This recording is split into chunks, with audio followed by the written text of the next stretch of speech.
hace unas semanas atrás, estuve leyendo un artículo que decía, hay 11 tipos de personalidades de WhatsApp. Con lo cual dije 11 tipos, y la verdad que empecé a leer y había varios con los que me identificaba. Y lo que quiero pedirles ahora es que una vez que se los comparta, escriban en el chat cuál es el que más te irrita, cuál es el que más te desagrada de estas 11 personalidades de WhatsApp. Entonces tenemos la persona que contesta absolutamente todo y que no para de contestar y uno le dice, ok, quedamos así, y dice, dale, perfecto, y sigue como agregando información. Está el que contesta siempre con un emoticón y tiene un arsenal de emoticones para responder a cada una de las cosas que va pasando.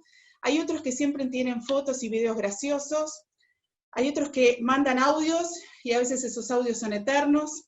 Hay otras personas que proponen planes todo el tiempo. Está el que en cuanto se enoja o se ofenda sale del grupo y alguien lo vuelve a incluir y vuelve a salir y se arma como esta dinámica de salir y entrar de los grupos. Hay otras personas que generan para distintas actividades, distintos grupos, y somos siempre las mismas personas que vamos construyendo diferentes grupos. Pero no es que las personas varían, somos siempre los mismos. Después está el especialista en encontrar obstáculos o inconvenientes en las cosas que se proponen. Está el que tarda mucho en contestar, casi hay que llamarlo por teléfono para que por favor conteste. Y después está el que usa el chat para hablar solo con una persona en concreto. Y por último, según esta definición, el que escribe cuando parece que el grupo lleva tiempo sin actividad. Acá Ana López dice, el 1 y el 8, el que contesta absolutamente todo, el 1 y el 10, perdón, el que contesta absolutamente todo, y el que usa el chat para conversar con una sola persona. Gracias, Ana, por compartir. En mi caso, el que voy cambiando semana a semana según mi emocionalidad, pero debo decir que por ahora es el 7, el que crea grupos para todo. Tengo en este momento 6 grupos con 5 personas, y somos siempre los mismos en 6 grupos. Bien, acá que tenemos el 3, el que no para de mandar videos y que atora nuestro celular. Casi todos, dice Sandra. Agustina el 6, muy bien, el que entra y sale del grupo. Vanessa dice el 1 y el 10, excelente. Jesús dice el 3 y el 4, muy bien. El que no para de mandar fotos y el que graba audios todo el tiempo. A Sandra le molesta también ese, ¿sí? A Alicia el 1 y el 4, el que contesta absolutamente todo y el que manda audios. Pareciera que el que manda audios va ganando, quizás, o el que contesta absolutamente todo. María lo mismo, dice el que contesta absolutamente todo y el que usa el grupo para conversar con una sola persona. Bien, Sandra el 1, el 3, el 4, hay varios que irritan a Sandra, bien. María Carán, perdón, el que contesta absolutamente todo. El 8, aparece el 1 y el 8. Bueno, ahora el 8 empezó a tomar carrera. Bien, qué interesante, ¿no? Fíjense que aparecen varios que nos irritan. Y esto es solamente hablando sobre las personalidades de WhatsApp, ¿sí? Creo que entre el 1 va ganando bastante, el 10 también. Con esto era, gracias por contestar y por usar el chat. Con esto era para empezar a trabajar en algo importante, que es, en los equipos de trabajo hay cosas que nos molestan de los otros. Y acá estamos hablando solamente de un grupo de WhatsApp, que no hay nada en juego, no hay resultados en juego, no hay valores importantes, simplemente tiene que ver con alguien que hace algo diferente en el WhatsApp que nos molesta. Y con esto quería empezar a conversar sobre aquellas cosas en los equipos de trabajo que nos generan cierto rechazo, que nos generan como cierto disgusto, y en función de eso empezamos a no hablar con otros, empezamos a tratar de evitarlos, y esto es una emoción básica que nos aparece. Esto no es un curso o una actividad, un webinar sobre emociones específicamente, pero sí la idea principal tiene que ver con que las emociones no se pueden evitar, aparecen, y es importante poder gestionarlas. En ese caso, el disgusto o el desagrado es algo que aparece y necesito poder abordarlo. Normalmente lo abordamos de manera disfuncional. El otro, diferente a mí, me genera rechazo, porque el cerebro suele buscar lo que es igual a mí. Cuando es igual, no representa peligro. Si no fuera igual, podría representar algún peligro para mí. Y esto en los equipos de trabajo, y sobre todo en la virtualidad, va a hacer que yo intente evadir a esa persona, intente no coordinar acciones con esa persona. Si puedo evitar de hablar o evitar de llevar adelante un proyecto juntos, lo voy a evitar. Y esto lo que va generando es distanciamiento en el equipo, y va generando como ciertos silencios de lo que no se habla y se vuelven disfuncionales. Entonces, identificar que tenemos, que aparece esta emoción, y que la oportunidad no es ocultarla ni ignorarla, sino atenderla, pero atenderla de una manera funcional. ¿Por qué? Porque yo ahora hablé de los equipos de, digamos, los grupos de WhatsApp, y hablé de distintas personalidades, pero puede haber algo que trabajo bastante con los equipos cuando se están conformando o cuando necesitan trabajar mejor, y una de las cosas que hago es empezar a identificar cuáles son las preferencias en el equipo, y armar un mapa de preferencias. ¿Con qué me refiero a esto? Hay diferentes estudios que identifican que las personas tenemos desde chicos ciertas preferencias y actuamos generalmente desde esas preferencias. Por ejemplo, hay personas en el equipo que tienen la capacidad de imaginar escenarios futuros. Hay personas que pueden, con cierta información actual, pueden imaginar lo que podría ser y toman decisiones a futuro de algo que todavía no está hecho y que no podemos ver ni tocar. Pero también hay personas en el equipo que necesitan ver, tocar, entender, conocer cómo van a ser las cosas desde ciertos datos concretos. Imagínense estas dos personas hablando en un equipo, cuando tenemos al que imagina el futuro, al que tiene la capacidad de poder diseñar algo que todavía nunca fue diseñado, o imaginar algo que podemos construir como equipo juntos y lograr un mejor resultado, y aparece en escena otra persona del equipo donde dice, bueno, ¿y cuándo lo vas a hacer? ¿Y cómo lo vas a hacer? ¿Y cómo es? ¿Y qué es lo que habría que hacer? ¿Y qué se espera de mí? Y lo invade de preguntas. Lo que genera es cierto fastidio, porque la habilidad que tiene uno de imaginar escenarios futuros no tiene la misma habilidad para poder bajarlo a tierra, para poder hablarlo de manera concreta. Y la persona que necesita poder tener datos concretos y saber cómo lo va a hacer utilizando esos 5 sentidos, cuando quien habla de sueños, quien habla de algo que imagina, no lo puede bajar a tierra, le suena casi como que si estuviera hablando con Martin Luther King y dice, como que tengo un sueño, le suena como muy irrealista, o poco fácil de poder llegar a concretarse. Después tenemos otra gente en el equipo que puede tener la capacidad de organizarse, de planificar, y decir, bueno, si tengo que hacer una presentación para el viernes, el lunes voy a armar el PowerPoint, voy a hacer todos los testeos necesarios, voy a estar organizándome de determinada manera, y define actividades y planifica todo lo que va a hacer durante la semana para esa presentación. Esa persona tiene que coordinar acciones con otra persona que su preferencia es dejar los temas abiertos hasta último momento. Cree que siempre hay una posibilidad, antes de la fecha de vencimiento, de revisar lo que va a presentar. Entonces, 3 minutos antes de la presentación, todavía cree que hay una oportunidad, por ejemplo, para modificar y ajustar el PowerPoint. Estas dos personas en situaciones de tensión, como puede ser esta presentación, donde hay algo valioso que se puede poner en juego, como puede ser que nos vean serios, que nos vean respetables, que la propuesta sea aprobada, puede generar cierto cortocircuito, de decir, ¿por qué a último momento está corrigiendo el PowerPoint cuando teníamos toda la semana para verlo? Y así sucesivamente tenemos diferentes cosas. Personas que tienen la capacidad de, en una situación, abstraerse de la situación y decir, bueno, ¿qué sería lo correcto hacer acá? ¿Qué necesitamos hacer? Y en función de eso, toma una decisión. Y hay otras personas que tienen la capacidad de entrar en la escena y poder medir el impacto de lo que va a pasar con las personas con las que trabajamos cuando tomemos esa decisión. Entonces, ni bien ni mal, simplemente estas son algunas de las preferencias que pueden aparecer, y quería compartírselas porque son las que más generan ruido en la coordinación de acciones con el equipo, ¿sí? Entonces, ¿cómo salir de esto? Porque en realidad aparece esta emoción y necesito poder atenderla. Y estas preferencias también van a aparecer en nuestros equipos. Nuestros equipos es un grupo de diversidades, somos todos diferentes. Que bueno, quizás hay una posibilidad mismo en la definición de diversidad. Y fíjense que diversidad, la palabra tiene 2 raíces. La primera, las dos vienen del latín, habla sobre divertere. Divertere dice que el significado es girar en dirección opuesta. Pero a la vez dice que la etimología de la palabra se basa en diversitas, que es abundancia y variedad. Entonces digo, bueno, tengo algo que es, por un lado, opuesto y diferente, pero a la vez tengo algo que genera abundancia y variedad.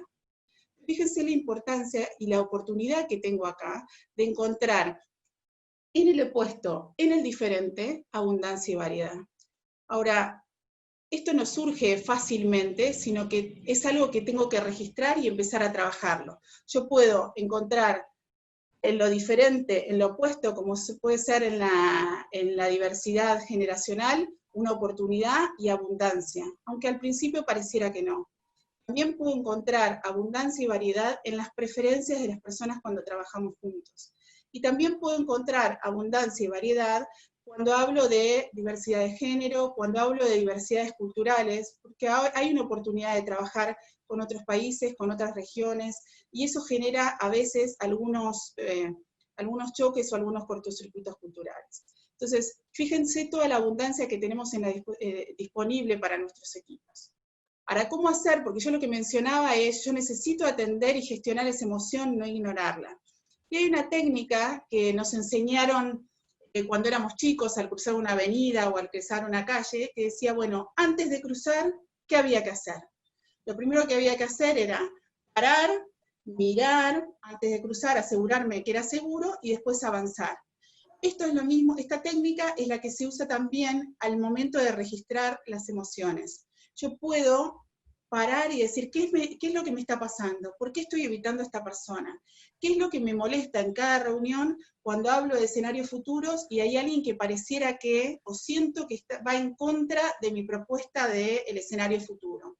En realidad, mirar la escena, identificar que el otro no es que se levantó a la mañana para arruinarme el día y solo está en contra de mis ideas, porque aparecen estos pensamientos tóxicos. En realidad es el otro que tiene una preferencia diferente a mí a la hora de pensar. El otro necesita más precisión en lo que estoy diciendo y reconocer que yo no estoy pudiendo dársela y de qué manera podemos encontrar un punto en común para poder conversar. Cuando yo pienso en eso, identifico que el otro no quiere atentar contra mi propuesta, sino simplemente por su preferencia necesita más precisión, empiezo a encontrar oportunidades para poder avanzar y trabajar junto con el otro. Entonces, esta propuesta de parar, mirar y avanzar es una forma o es una herramienta que tenemos para poder gestionar esta emoción que aparece, que es el desagrado o es el rechazo al otro diferente, porque instintivamente desde el cerebro puede ser una amenaza para mí. Encontrar abundancia en el equipo y en las capacidades de cada una de las personas del equipo, ¿sí? El primer aprendizaje, lo primero que quería transmitirles es esto, diversidad como sinónimo de abundancia, lo diferente que me complementa, ¿sí? Bien, entonces tenemos lo primero que tiene que ver con, ok, yo tengo un equipo y ese equipo es diferente a mí, y cómo me complemento. Lo segundo que aparece es, ¿dónde está ubicado el líder en este equipo? Idealmente el líder debería acompañar a las personas, pero no debería estar en el centro, porque de alguna manera, si no, fíjense que las conexiones de los colaboradores van solo hacia el líder y no hay una red entre los mismos colaboradores, una red de crecimiento, de coordinación de acciones, en realidad solo interactúan con el líder. En situaciones de incertidumbre, el líder necesita recuperar el orden que se perdió. Y acá es importante identificar que por más que haya estado en una posición más de acompañar, no tanto en el centro, vuelve al centro con la idea de que el control le va a devolver el orden perdido. Esto es algo que pasa. Entonces, identificar que en la virtualidad el líder tiende a ponerse en el medio porque no sabe lo que está haciendo su equipo, porque necesita empezar a controlar, porque no tiene la visibilidad del equipo presencial, donde yo puedo ver en qué están haciendo, en qué actividades están haciendo, ¿sí? Entonces, la invitación es a que el líder pueda acompañar al equipo de colaboradores a construir una red tal que pueda ir moviéndose y acompañar, pero no estar en el medio convirtiéndose en un cuello de botella. Ahora, ¿para qué hacerlo? ¿Cuál sería el beneficio para el equipo de esto? Bueno, hay varios beneficios en la red entre pares. Y la verdad que esto es algo que he probado y sé que funciona y por eso quería compartírselos. Y es que una de las cosas que se va generando cuando yo coordino duplas de trabajo o duplas de aprendizaje, voy alentando a la relación en el equipo. Y la relación es un componente de la confianza. Entonces, cuando yo genero relación, va aumentando la confianza en mi equipo. Como sabemos, la confianza es la base de cualquier equipo. Entonces, es importante que yo aliente la construcción de redes en el equipo para que las personas puedan generar un espacio de confianza. Ahora, también algo que aparece, sobre todo en la virtualidad, es que las personas empiezan a sentir que ya no tienen acceso a poder formarse, a poder desarrollarse, no tienen tanto acceso como antes a aprender de otros, porque en realidad están bastante más solos trabajando. Y esto es algo que comentan en general de una de las cosas que añoran haber perdido. La invitación es entonces a ver cómo puedo devolver esas instancias de aprendizaje. ¿Y por qué piden aprendizaje? Hay dos cosas que tienen que ver con la motivación en el aprendizaje. Lo primero tiene que ver con las personas cuando sienten que aprenden, que pueden desarrollarse, impactan la motivación, porque ya no son los mismos que antes, sienten que han crecido. Y por otro lado, impactan la motivación cuando yo siento que mi trabajo aporta valor. Y si yo puedo enseñarle a un otro a algo que no sabe hacer hasta ahora, me siento mejor, me siento mucho más productivo porque siento que estoy dejando alguna huella. Entonces, la red entre pares tiene dos cosas. Lo primero es qué puedo aprender del otro y también qué puedo compartir con el otro.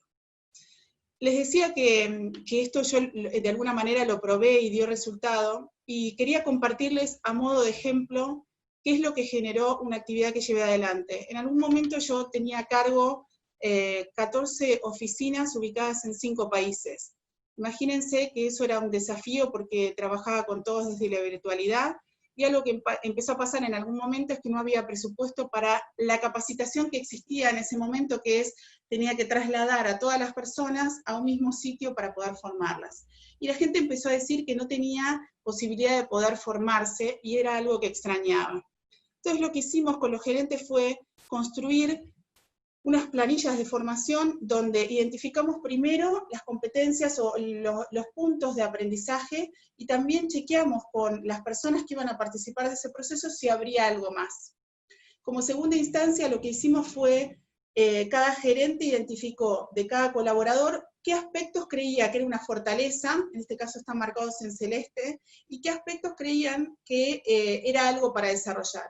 Y eso fue validado con cada colaborador, con lo cual el colaborador había elegido los temas, o sentía que había elegido los temas porque había sido incluido en este armado de temas, y también sentía que era parte porque se había autoevaluado en estos temas. Entonces, lo que se hizo ahí fue armar duplas de aprendizaje, donde lo que hicimos fue combinar lo que sabía cada una de las personas y a quién podía enseñárselo, y a su vez, esa persona que aprendía algo, era importante que le compartiera algo que sabía o que esta persona quería, en lo que quería ser formado. Entonces, ahí lo que estamos alentando es la relación entre las personas. Una de las cosas que pasó fue romper esta idea de silos, porque si yo solamente aprendo en mi oficina, con las personas de mi oficina, es muy difícil después poder generar la idea de que todo un país, por ejemplo, somos todos trabajando en distintas oficinas, pero la idea de país en lugar de una oficina por separado. Y después la idea de región con 5 países. Entonces esto fue alentando a conversaciones en distintas personas en distintos países. Y después lo que se hizo fue una segunda instancia, que es una vez que la persona había pasado por la formación, se daban feedback, y lo que compartían es cuál había sido la experiencia desde haber formado a alguien, y cuáles eran las oportunidades que se presentaban a futuro para esa persona, y a su vez quien había sido formado compartía cuál había sido su experiencia de aprendizaje y podía dejar alguna recomendación. Entonces acá estábamos trabajando dos aspectos respecto de lo que tenía que ver con el equipo. Uno es cómo impacto la motivación en esta construcción de la red, y por otro lado es cómo aliento a ciertas conversaciones que en general empiecen a no pasar en los equipos y sobre todo en la virtualidad, que es, por ejemplo, darse feedback. En la virtualidad disminuye la cantidad de feedback y es importante que haya instancias de esto. Entonces, tenemos a un equipo, y este equipo tiene la posibilidad de poder construirse como una red de trabajo y de aprendizaje. Ahora, yo les comenté que era necesario que el líder se moviera y dejara de controlar o dejara de ser el centro para poder acompañar a un equipo. Y ahora quiero preguntarles en el chat, ¿qué creen que sería necesario para que el líder se mueva y para que la red entre pares funcione? ¿Qué tendría que pasar o sobre qué aspecto tendríamos que ponerle mucha atención como para que esto funcione, para que el líder efectivamente se corra? Porque no nos olvidemos que el líder siente inseguridad y por eso vuelve al centro. ¿Qué creen que tendría que pasar? Si pueden ponerlo en el chat. A ver hacia dónde vamos, ¿qué hacemos con esto? Bien, Julián dice prepararlos. Acá Sandra dice confiar, ¿sí? Mucha confianza, Rosario, confianza en el equipo. Bien, debería generar la misma confianza que promueve en el equipo. Excelente. Casi que, juro que no compartí esta presentación con la gente que está contestando. Ana López dice que su ego no se sienta amenazado, confían en el equipo y delegar. Fíjense que la importancia, y gracias por contestar en el chat, la importancia de la confianza. Ya estuvimos hablando de algunos aspectos que tienen que ver con la confianza, que es la relación, pero también, y con que las personas sepan, eso me genera confianza cuando la persona con la que estoy hablando sabe del tema. Entonces, yo ya abordé algo de la confianza en la red entre pares, y ahora quiero compartirles una forma de poder trabajar la confianza. A mí me gustaría decir que es casi como el Pareto, el 80-20, si yo enfoco en este aspecto, o en esto que les voy a compartir, rápidamente la confianza aumenta y se potencia, ¿sí? El líder debe confiar en el equipo y sacar lo mejor de cada uno para que los demás se sientan seguros y den su mejor potencial. Muchas gracias, ¿sí? Bien, no pensar que hay que competir, y algo de la delegación también pasó. Gracias por compartirlo. Delegar y contar con un segundo en que confíe en sus comentarios. Bien. Entonces, fíjense que aparece la confianza, y la confianza tiene que ver con los acuerdos, sobre todo con los acuerdos que generamos. Ahora, pareciera que es algo simple. Bueno, yo me pongo de acuerdo con alguien. Si esto funcionara bien en los equipos, gran parte de los problemas que hoy en día tienen los equipos no existirían, y de alguna manera podrían evitar tener consultores o coaches como yo, que los tenga que acompañar a poder resolverlos. Es importante empezar a identificar dónde mis acuerdos con otros pueden tener alguna oportunidad de mejora. La primera parte del acuerdo dice, bueno, ok, cuando yo necesito pedir o ofrecer algo, es importante generar un muy buen contexto. Esta es una de las fallas en los pedidos que hacemos. No genera un buen contexto. Y doy fe plenamente de eso. En este equipo que yo les mencionaba, que tenía 14 personas a cargo, una vez pedí un informe, un reporte sobre, era un Excel que tenían que completar con datos de atención al cliente. Había habido algunos comentarios y yo necesitaba información. Aunque no lo crean, yo recibí 14 informes distintos, y era simplemente completar una columna de Excel. Recibí reportes en castellano, recibí reportes en inglés, recibí reportes con celdas marcadas en colores, recibí reportes con celdas borradas porque no eran de sus oficinas, recibí reportes con filtros, recibí reportes que en lugar de poner en la columna de comentarios, incluían comentarios dentro de cada una de las celdas. En el momento en que yo recibí esos 14 reportes, que implicaban una cantidad de tiempo consolidar la información, confieso que me enfurecí.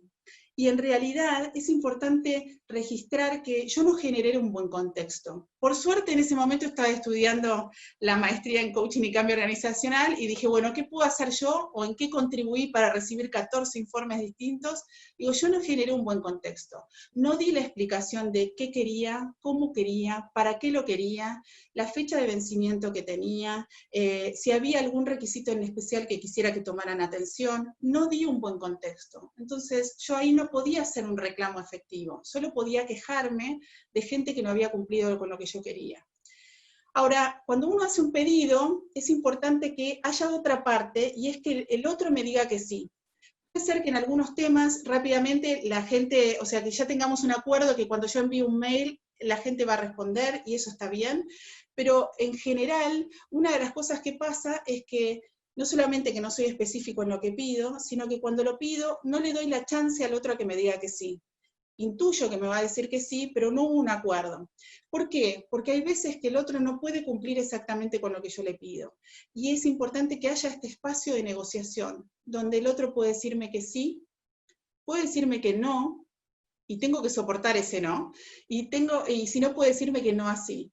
Cuando me dice que no, puedo ver si tengo una capacidad de poder ajustar alguna parte de mi pedido para que realmente me diga que sí, o encontrar juntos una solución para poder cumplir con lo que tengo que cumplir, pero a la vez que el otro pueda identificar alguna oportunidad de cómo hacerlo sin tener que hacerlo él o ella. ¿Sí? Bien, una vez que el otro me dijo que sí, viene la parte de la ejecución, donde se lleva adelante pedido y una parte de la entrega. Otra de las cosas que no pasa es el próximo paso. Cuando yo recibo algo que está bien, yo no le digo al otro que está bien, que hice una evaluación entre lo que acordamos y lo que recibo y eso está ok.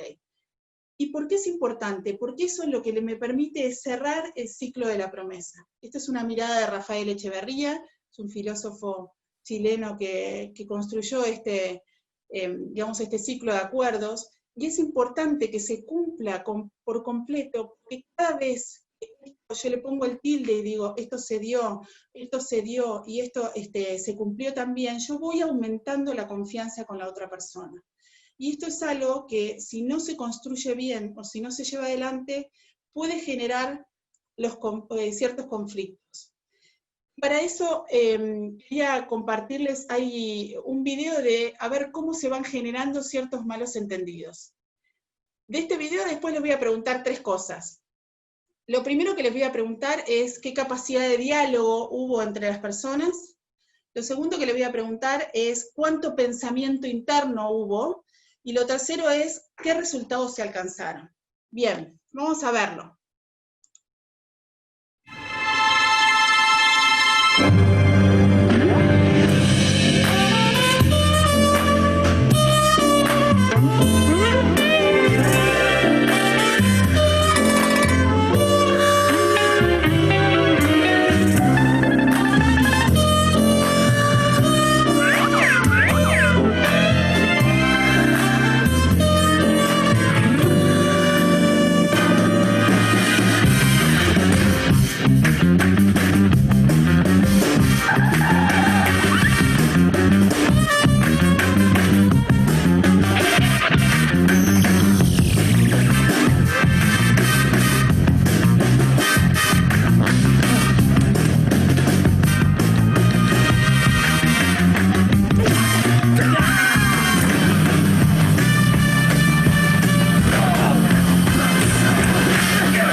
Let me through.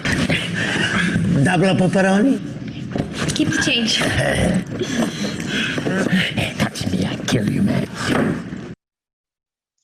Bien, de este video, cuéntenme, ¿cuánta conversación, cuánto diálogo con el otro hubo? Y si pueden escribir en el chat, ¿sí? ¿Cuánto diálogo hubo entre las personas que estaban interactuando? Bien, 0, 0, 0, 0 diálogo, ¿sí? ¿Cuánto no hubo diálogo? 0, excelente. ¿Cuánta capacidad de pensamiento privado, esta conversación privada que a veces hablamos? Hubo mucho pensamiento, hubo poco pensamiento. 100%, ¿sí? Mucho, todo pensamiento, ¿sí? Mucho, excelente. Bueno, muchas gracias por compartir. ¿Y qué capacidad, supongamos todos estos varones que tenían un objetivo y que fueron hasta la puerta de esta chica? Cuéntenme, ¿qué capacidad de alcanzar los resultados tuvieron? ¿Pudieron alcanzar los resultados? ¿Pocos resultados? ¿Cómo les fue a estos varones? 0 resultados. Bien. Ahora, ninguno, excelente. No hubo resultados. ¿Y por qué? Porque no hubo una conversación y no hubo un acuerdo. Fíjense los malos entendidos. Había algo que sucedía y que yo interpreté de una determinada forma y en función de eso generé una acción y no alcancé resultados. Y esto sucede también en las organizaciones. ¿Y qué empieza a generar? Empieza a generar ciertos conflictos. Los conflictos son operativos sobre el qué hacer, procesales sobre cómo hacerlo y personales. Cuando hay muchos conflictos operativos y procesales que no se resuelven, las cosas empiezan a ser personales. Entonces ya no tiene que ver con que el otro no entrega información, sino empiezo a decir el otro no me entrega información. Ya se volvió personal, porque no es que no comparte información, es que no me la comparte específicamente a mí. Y estos conflictos en la virtualidad, sobre todo los operativos y procesales, rápidamente pasan a ser personales. Entonces es importante generar conversaciones para poder abordar estos conflictos que empiezan a aparecer. Vamos a ver cuál es la lógica de estos malos entendidos y silencios que funcionan en las organizaciones. Lo primero es que aparece es lo que esta persona A hace, ¿sí? A hace algo y en función de eso B lo mira y piensa algo, genera un montón de opiniones y un montón de emociones respecto de eso. En función de las opiniones que construyó, lo que hace es actuar. B hace algo respondiendo a las emociones que se generaron. Y en función de eso, A observa lo que B hace y le genera una cantidad de pensamientos y emociones que hace que de nuevo A actúe de una manera. Ahora fíjense que estos pensamientos, cuando se vuelven pensamientos negativos, cuando yo veo que, por ejemplo, que alguien no entrega la información, y después digo que alguien no me entrega la información, la forma en que yo voy a actuar va a generar cierta interpretación en la otra persona que va a reforzar un comportamiento que es negativo, y se vuelve, en lugar de una oportunidad para coordinar acciones, cada vez coordinamos menos acciones. Ahora veamos en el ejemplo del video cómo fue. A hizo simplemente este movimiento. Ahora nadie chequeó con A qué significaba este movimiento. Simplemente B pensó una cantidad de cosas. Qué oportunidad, buenísimo, excelente, al fin se me dio, tenía ganas de estar con esta chica, la veía por la ventana todas las veces. En función de eso, saludan, ¿sí? En este caso A no registra ni siquiera lo que pasó, pero sí pareciera que refuerza el comportamiento, porque hace otro movimiento como más... con más intención, pareciera desde la ventana, que el primero. B piensa, bueno, entonces tengo que actuar, tengo que ir a verla, y en función de eso, cada uno de ellos corre, compran flores, generan diferentes acciones, y esto hace que cuando A abra la ventana, en realidad le genere como miedo, no entiende qué es lo que está pasando, y en función de eso, una vez que llega la pizza, pega un portazo, ¿sí? Entonces fíjense, en un video donde no había nada en particular en juego, como puede haber en un equipo de trabajo, donde puede haber intereses y necesidades de cada uno de los integrantes, o intereses como equipo de alcanzar resultados, esto que en un video generó este portazo de la chica y cierta confusión y una pérdida de tiempo increíble en todas estas personas por falta de diálogo, en un equipo se puede ver puede ser sumamente perjudicial. Entonces, la invitación es a que nosotros tenemos la oportunidad de identificar que hay pocas conversaciones entre nosotros y que podemos empezar en las conversaciones necesito ser más específico y empezar a contar más. ¿Por qué?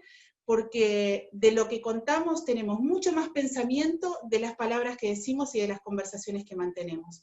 Entonces, identificar que cuantas más conversaciones genere en el equipo, cuantos menos silencios haya, más posibilidades de poder despejar el terreno tenemos cuando haya algún cortocircuito o alguna falta de entendimiento.